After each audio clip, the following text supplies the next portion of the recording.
Hi guys! Okay, so I thought today that I would immerse myself into the topic that I'm going to be talking about, and that would be nature. So let's take a moment and soak in our surroundings.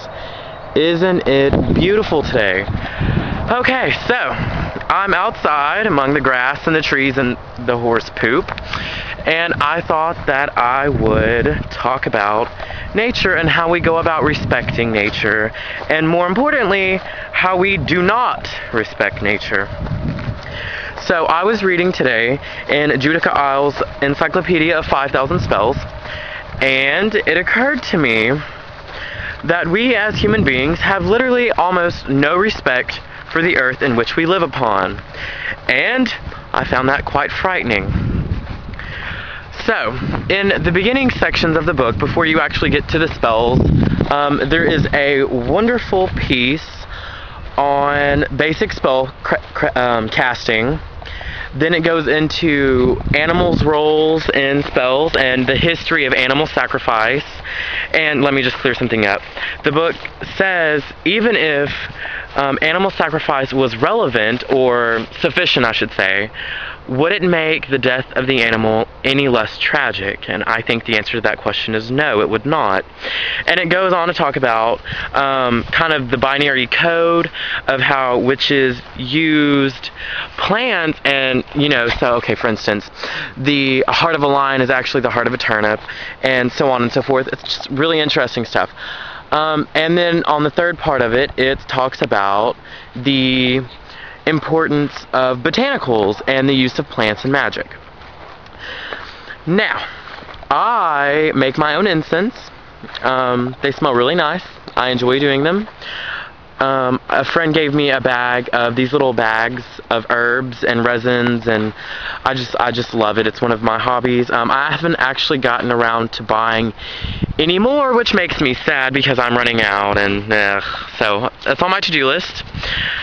Also, okay, so there is an Alexandrian technique or ritual, per se, on how to obtain a plant to be used in a spell. And this is kind of what got me thinking, wow. Because before I use a plant in an incense, I thank the plant for assisting me and ask it for its spirit and its, oh gosh, that's that word I'm trying to think of. Its properties, there we go, to aid in my spell. And then I thank the plant for letting me use it. Now, I also think that a lot of people would not think to do that. And so it kind of made me a little bit sad, because I'm not saying, oh, plants have feelings too, because obviously a plant is not a human, but a plant is alive. A plant does have a spirit, it does have energy, and I think that a lot of people do not respect that, and you should. Okay, so moving on. In the Alexandrian spell, or ritual I should say, of obtaining it, it basically says that when you find an herb in, the wilderness that you would like to use in a spell, you should first find out which gods are attuned with that. Oh, sorry, I almost stepped in a little thingy. To find the gods that are attuned with that plant. Then you cast a circle around yourself and the plant. Then you sprinkle upon the ground around the plant a purifier. And I can't remember the word. It was like a word that starts with A, and I really can't remember what it was. But basically it said you can use Dead Sea salts, or baking soda is a nice substitute if you can't find the original thing, which I doubt anyone could because that was so long ago. You sprinkle that on the ground to purify the ground. Then you pray to the spirits of the gods that reside over that plant. Then you pray to the plant spirit itself. You thank the plant. You tell the plant what you're going to be using it for in that spell. Then you take the plant, uproot the plant, wrap it in a white linen cloth, and then you take an offering, usually of milk or honey, but it could be wheat, and you put it inside of the hole from which the root, the plant was uprooted from. You cover it back up with dirt, and then you close the circle, and then you can use the plant. And I was thinking about that, and that concept is a little foreign to me. Well, it's a little, I don't want to say extreme, but it's a little more formal than I would have used.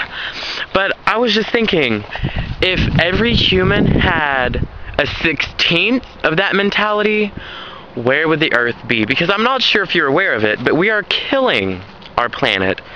And it's just so sad. And I'm not saying, oh, go out and buy an electric-powered car, but there are things that you can do to help preserve the Earth.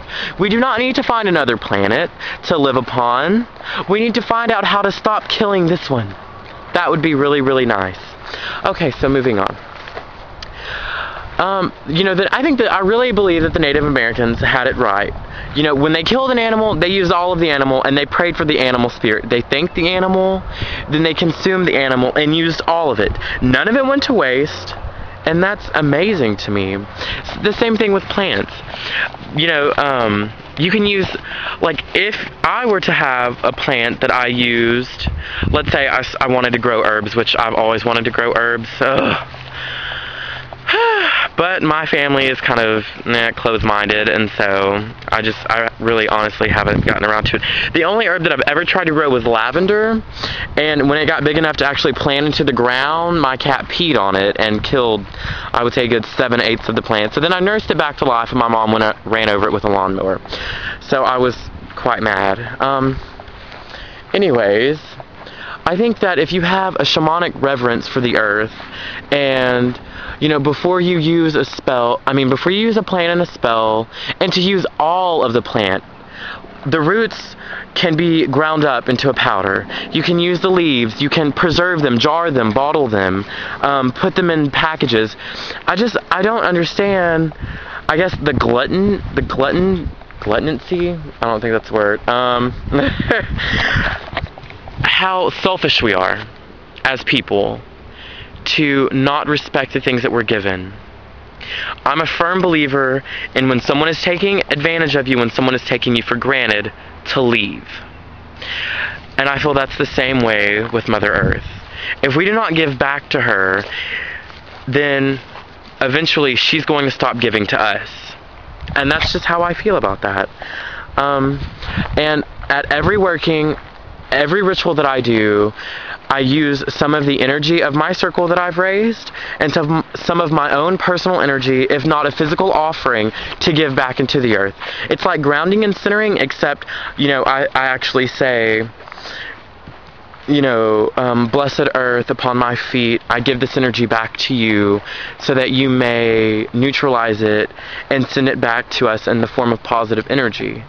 And sometimes sometimes I'll do an entire ritual, and the only purpose of that ritual is to give thanks to the goddess, to the god, to the elements that I work with, to the spirits that I work with, and to the earth that I live upon. Those are things that you should not take for granted, because no one knows when they're going to die. You don't know. And so, I could die right now in this very second. And if I live my entire life being selfish, thinking that I'm the only thing that ever mattered, and all I did was take and take and take from the earth and take from people, that doesn't make me a very good person. And so, I like to give back to the earth. I think that is something that every person should do. I think that is something every witch should do. And that's just kind of my ramble for today, and I hope it gave you some food for thought. Enjoy the rest of your week, guys. Bye.